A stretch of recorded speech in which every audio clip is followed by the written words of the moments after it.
Hello students, હું આપ સૌનું સ્વાગત કરું છું મારી આ યુટ્યુબ ચેનલમાં, જેનું નામ છે જીટીયુ સ્ટુડન્ટ્સ. તો મિત્રો, આજે આપણે જે કોઈ સ્ટુડન્ટ્સ ડિગ્રી એન્જિનિયરિંગમાં, એસ્પેશિયલી આઈટીમાં, એટલે કે ઇન્ફોર્મેશન ટેકનોલોજી સેમિસ્ટર 5માં આવી જશે, તો એ લોકોની માટે ટીચિંગનો સિલેબસ એટલે કે જીટીયુનો સિલેબસ શું રહેશે, કઈ રીતે ડાઉનલોડ કરવાનો, કઈ રીતે જોવાનો, તો એના રિગાર્ડિંગ આપણે આ વિડીયો બનાવ્યો છે. તો પ્લીઝ તમે મારી આ યુટ્યુબ ચેનલમાં નવા છો તો સબસ્ક્રાઈબ કરી દેવા વિનંતી. તો સૌથી પહેલાં મિત્રો, મેં ગૂગલમાં લખ્યું જીટીયુ સિલેબસ, તો આજે પહેલા નંબરની લિંક છે એના ઉપર હું ક્લિક કરું છું તો ડાયરેક્ટ આવી રીતે હું એક બીજા પેજમાં રીડાયરેક્ટ થઈ જઈશ. હવે જીટીયુ જે છે થોડી વેબસાઇટ ચેન્જ કરી લીધેલી છે. જો તમે પહેલાનો સિલેબસનો જો વ્યૂ જો તમે જોશો તો કેસરી કલરનો હતો, રાઈટ? બટ હવે બધું બ્લુ કરી લીધું છે. એનીવેઝ, આપણે આપણા પોઈન્ટ ઉપર આવી જઈએ. તો ડિગ્રી એન્જિનિયરિંગ એટલે કે બેચલર ઓફ એન્જિનિયરિંગ મેં ચૂઝ કરી લીધું છે. અને બ્રાન્ચ બધાને ખબર જ છે કે ભાઈ ઇન્ફોર્મેશન ટેકનોલોજી માટે 16 નંબર હોય છે. અને અત્યારે આપણે સેમિસ્ટર 5ની વાત કરી રહ્યા છે. તો જો મિત્રો, જો તમે મિકેનિકલ એન્જિનિયરિંગમાં હો કાં તો પછી આઈસીમાં હો, તો એ બંનેના સ્ટુડન્ટ્સ માટે મેં પહેલાં પણ વિડીયો ટીચિંગ અને એક્ઝામિનેશન સ્કીમનો બનાવી લીધો હતો, જેમાં મેં તમને ડિસ્કસ કર્યું હતું કે અગર ઇલેક્ટિવ સબ્જેક્ટ જે છે એ કઈ રીતે ચૂઝ કરવાના, કયો ઇલેક્ટિવ સબ્જેક્ટ મારી માટે સારું રહેશે, રાઈટ? તો એ વિડીયો જરૂર તમે જોઈ લેજો.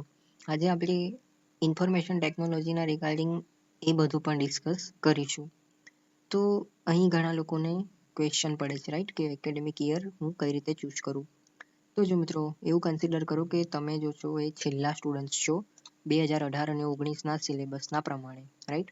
સો અત્યારે જે સ્ટુડન્ટ્સ સેમિસ્ટર 5માં હશે, ભલે પછી કોઈ પણ બ્રાન્ચમાં હોય, તમારે જે સિલેબસ ચૂઝ કરવાનો છે એ 2018-19નો ચૂઝ કરવાનો છે, રાઈટ? અને પછી કરવાનું છે સર્ચ. હવે તમારા પછી જે જુનિયર આવશે ને મિત્રો, તો એ લોકોની માટે સિલેબસ ચેન્જ થઈ ગયેલો હશે. તો ધ્યાનપૂર્વક તમે મિત્રો મહેનત કરજો, કેમ કે આ સબ્જેક્ટ જે છે તમે લકી છો કે તમારી જોડે જીટીયુના બધા પેપર અવેલેબલ છે, રાઈટ? અને સેકન્ડ થિંગ કે અહીંયા જેટલા પણ સબ્જેક્ટ છે, રાઈટ, તો જો તમે આની બુક રેફર કરો છો કે ભાઈ આની મને બુક પણ ડિજિટલ જોઈએ છે, તો તમે એ પ્રમાણે મને કોમેન્ટ કરજો. જો તમારું કોમેન્ટ મળશે તો આઈ પ્રોમિસ યુ કે જેવી રીતે મેં સેમિસ્ટર 3માં સેમિસ્ટર 4માં તમને ફ્રીમાં ડિજિટલ બુક પ્રોવાઈડ કરી હતી, તો એ પ્રમાણે સેમિસ્ટર 5માં પણ હું તમને પ્રોવાઈડ કરીશ, રાઈટ? તો જો મિત્રો, સૌથી પહેલાં આપણે વાત કરીએ તો ડિઝાઇન એન્જિનિયરિંગ, બરાબર? આ તો કોમન જ છે. તમારે ડિઝાઇન એન્જિનિયરિંગ તો આવશે જ. સેમિસ્ટર 3માં આવેલું, સેમિસ્ટર 4માં આવેલું, હવે સેમિસ્ટર 5માં પણ આવશે અને આગળ જઈને સેમિસ્ટર 6માં પણ આવશે. આમાં બેઝિકલી આપ બધાને ખબર જ છે કે ભાઈ પ્રોજેક્ટ વર્ક હોય છે, રાઈટ? જેનો ક્રેડિટ 1 હોય છે, રાઈટ? જે એક વસ્તુ યાદ રાખજો મિત્રો, કોઈ પણ સબ્જેક્ટમાં ક્રેડિટ જેટલો વધારે હશે ને, એમાં તમે મહેનત કરશો ને, તો ઓવરઓલ જે તમારા એસપીઆઈ છે એ વધશે. જો તમારા એસપીઆઈ વધશે, રાઈટ, તો એનું ઇમ્પેક્ટ તમારા એટ ધી એન્ડ કોનોકેશન સર્ટિફિકેટમાં જે સીજીપીએ મેન્શન થયેલા છે એમાં વધશે, રાઈટ? સો તમારે જે સબ્જેક્ટનો ક્રેડિટ વધારે હોય એમાં તમારે થોડી મહેનત વધારે કરવાની, રાઈટ? પછી જુઓ, આવે છે કન્ટ્રીબ્યુટર પર્સનાલિટી ડેવલપમેન્ટ, રાઈટ? હવે જુઓ મિત્રો, અને બીજો આવે છે આ ઇન્ટિગ્રેટેડ પર્સનાલિટી ડેવલપમેન્ટ કોર્સ. હવે જે લોકો D2Dમાં હોય ને, તો આ બંનેમાંથી એક પણ નહીં આવે, બરાબર? અને જે રેગ્યુલર વાળા સ્ટુડન્ટ્સ છે, તો એ લોકોને આ બેમાંથી કોઈ એક ચૂઝ કરવાનો આવે છે. હવે જો મિત્રો, આમાં બે શરત હોય છે. અમુક કોલેજ, અમુક ઇન્સ્ટિટ્યૂટમાં એવું હોય છે કે તમને ઇલેક્ટિવ પોતાને પસંદ કરવાની ચોઈસ આપે છે, રાઈટ? અને અમુક ઇન્સ્ટિટ્યૂટમાં એવું હોય છે કે ઇન્સ્ટિટ્યૂટ જ ડિસાઇડ કરતી હોય છે કે ભાઈ ઇલેક્ટિવમાંથી એને કયો લેવો. તો તમે કોમેન્ટ કરીને મને એટલું જરૂર જણાવજો કે ભાઈ તમારી કોલેજ શેમાં આવે છે, રાઈટ? કેમ કે જનરલી હું મારી વાત કરું તો અમને કોલેજમાંથી એક ગૂગલ ફોર્મ આપી દેવામાં આવતું હતું, જેમાં બેઝિકલી મારું નામ, એનરોલમેન્ટ નંબર અને જેટલા પણ ઇલેક્ટિવ હોય, જેમ કે અહીંયા જો ઇલેક્ટિવ 1, ઇલેક્ટિવ 1, ઇલેક્ટિવ 1, ઇલેક્ટિવ 1, એવી રીતે 4 છે, બરાબર? તો આમાંથી મને કોઈ બી એક સબ્જેક્ટ ચૂઝ કરવાનો આવતો હતો, રાઈટ? પછી બીજો સબ્જેક્ટ કયો છે કે અહીંયા સાયબર સિક્યુરિટીમાં ઓપન ઇલેક્ટિવ 1 છે અને ઓપન ઇલેક્ટિવ 1 છે. એવી રીતે આ બે સબ્જેક્ટ છે, રાઈટ? તો બેમાંથી કોઈ એક મને ચૂઝ કરવાનું આવતું હતું. તો આ રીતે મને પોતાને ચૂઝ કરવાનું મારી કોલેજ મને ઓપોર્ચ્યુનિટી આપતી હતી. તમારી કોલેજમાં કેવું છે મને કોમેન્ટમાં જરૂર જણાવજો. બરાબર.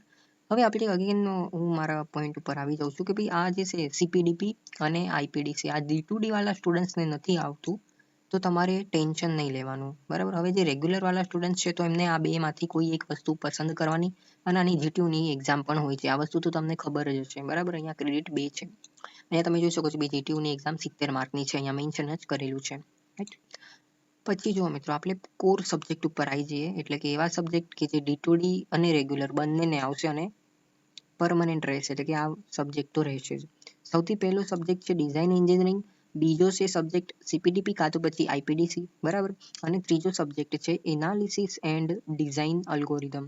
આ કોર સબ્જેક્ટ છે એટલે કે આ આવશે જ તમને. બરાબર. પછી પ્રોફેશનલ એથિક્સ આ પણ તમને આવશે. આ બહુ ઈઝી છે મિત્રો. પ્રોફેશનલ એથિક્સ કાંઈ એટલું છે નહીં. બરાબર. એથિક્સના રિગાર્ડિંગ છે જે જનરલી હું કહી શકું કે પરીક્ષાના 3-4 દિવસ પહેલા પણ જો તમે આને વાંચીને જાઓ ને તો તમે કરી શકો છો. GTUના લાસ્ટ યરના પેપરો જોઈ લેવાના એટલે તમે રાજા. અને હું કહીશ મિત્રો તમને કે સાયબર સિક્યુરિટીમાં તમે ધ્યાન રાખજો અને બીજું એનાલિસિસ એન્ડ ડિઝાઇન અલ્ગોરિધમ્સ આ બે થોડા હાર્ડ સબ્જેક્ટ છે. બરાબર. તો તમે ધ્યાનમાં રાખજો આ વસ્તુને. ઠીક છે. પછી જુઓ પ્રોફેશનલ કોર્સમાં છે ભાઈ કોમ્પ્યુટર નેટવર્ક્સ આ પણ થોડો એવો હાર્ડ છે સબ્જેક્ટ. જેવી રીતે સિનિયર્સના થ્રુ મેં પોતે એનાલિસિસ કર્યું હતું. રાઈટ. સો ધ્યાનમાં રાખજો. બરાબર. ડરાવવા નથી માંગતો પણ સેમિસ્ટર હજી શરૂ થયેલું છે તો તમે આના ઉપર થોડું વધારે ફોકસ રાખજો. તમારા કોલેજમાં જે લેક્ચર્સ કન્ડક્ટ થાય છે એને તમે દિલથી એને એન્જોય કરો. રાઈટ. પછી જુઓ આ છે ઓપન ઇલેક્ટિવ નંબર 1 જે છે સાયબર સિક્યુરિટી અને ઓપન ઇલેક્ટિવ 1માં છે ડેટા સાયન્સ. જો તમને સાયબર સિક્યુરિટીમાં ઇન્ટરેસ્ટેડ હોય તો તમે સાયબર સિક્યુરિટી લઈ શકો છો. બીજું છે ડેટા સાયન્સ. જોવા જઈએ તો બંને સબ્જેક્ટ એવા છે મિત્રો કે જો કે ઇલેક્ટિવમાં ના રખાય બટ એનીવેઝ અગર ઇલેક્ટિવમાં રાખ્યા છે તો તમને જે ગમે એ તમે અહીં જે સિલેબસ છે એના ઉપર ક્લિક કરીને તમને જે યોગ્ય લાગે એ તમે લઈ શકો છો. ત્યાર પછી પ્રોફેશનલ ઇલેક્ટિવ 1 એમાં તમને 4 સબ્જેક્ટ આપવામાં આવેલા છે. પહેલો છે object oriented analysis and design. જો તમને ઓબ્જેક્ટ ઓરિએન્ટેડ પ્રોગ્રામિંગમાં અગર ઇન્ટરેસ્ટ હતો તો તમે હા લઈ શકો છો. બટ મારો એવો પર્સનલ તમને સજેશન રહેશે કાં તો તમે વેબ ડેવલપમેન્ટ કાં તો પછી કોમ્પ્યુટર ગ્રાફિક્સ લેશો ને તો સારું રહેશે. બરાબર. બટ તમને એનીવેઝ અહીંયા 4 ઓપ્શન્સ આપેલા છે. Object oriented analysis and design તમે લઈ શકો છો. ફોર્મલ લેંગ્વેજ એન્ડ ઓટોમેટા થિયરી લઈ શકો છો. વેબ ડેવલપમેન્ટ લઈ શકો છો. કોમ્પ્યુટર ગ્રાફિક્સ એન્ડ વિઝ્યુઅલાઇઝેશન પણ લઈ શકો છો. વેબ ડેવલપમેન્ટની માર્કેટમાં ડિમાન્ડ છે તો તમે લઈ શકો છો આ સબ્જેક્ટ. બરાબર. એને ધ્યાનમાં રાખીને તો આઈ જસ્ટ હોપ ફ્રેન્ડ્સ કે આ જે સિલેબસ જે મેં તમને સ્પેશિયલી IT એન્જિનિયરિંગ વાળા સ્ટુડન્ટ્સ માટે ડિસ્કસ કર્યો એ તમારી માટે હેલ્પફુલ રહ્યો છે. હું ફરીથી એક વખત બોલી દઉં તો સૌથી પહેલો જે તમારો સબ્જેક્ટ હશે એ છે ડિઝાઇન એન્જિનિયરિંગ અને જે રેગ્યુલર વાળા સ્ટુડન્ટ્સ છે તો એની લોકોની માટે CPDP કાં તો પછી IPDC આ બેમાંથી કોઈ એક હશે. બરાબર.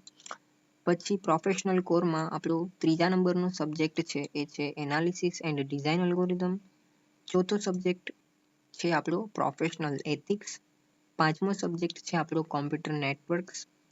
6થો સબ્જેક્ટ છે સાયબર સિક્યુરિટી કાં તો પછી ડેટા સાયન્સ અને પછી 7મો સબ્જેક્ટ આ 4માંથી કોઈ પણ એક જે મેં તમને પર્સનલી સજેશન લીધું કે ભાઈ વેબ ડેવલપમેન્ટ કાં તો પછી કોમ્પ્યુટર ગ્રાફિક્સ આ બેમાંથી કોઈ એક તમે ચૂઝ કરી શકો છો. ઠીક છે.